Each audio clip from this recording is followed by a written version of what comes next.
ঠিক আছে। জি, 127 কি বোঝেন না, একটু আনমিউট করেন তো ভাই। আসসালামু আলাইকুম।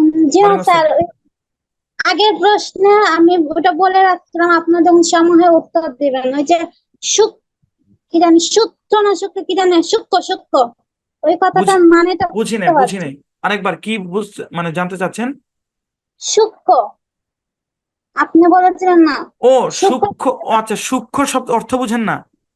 না, জি, আপনি ছোটবেলা থেকে কোথায় বড় হয়েছেন, বাংলাদেশে নাকি দেশের বাইরে?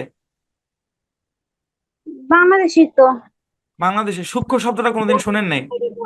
Just না স্যার, আমি সোসাইটি, আমি সমাজে এত পরিচিত না। আমি এক ঘরের ভিতরে, আমাদের ফ্যামিলিতে ঘরের বারান্দায় মেয়েরা যাওয়া নিষেধ।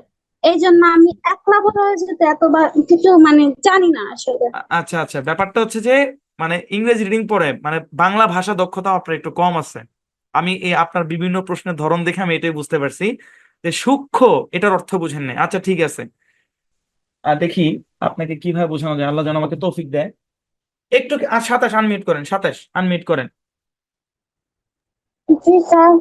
আচ্ছা বলেন তো, এখানে কি কালার, এই বইয়ের এখানে কি কালার বলেন?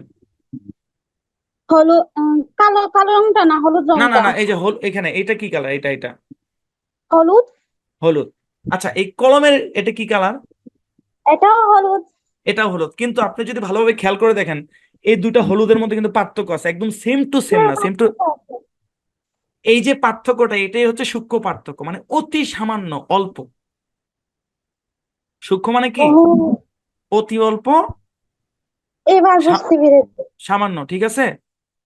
আচ্ছা এটাও হলুদ, এটাও হলুদ, কিন্তু পার্থক্যটা খুবই সূক্ষ্ম, সামান্য পার্থক্য।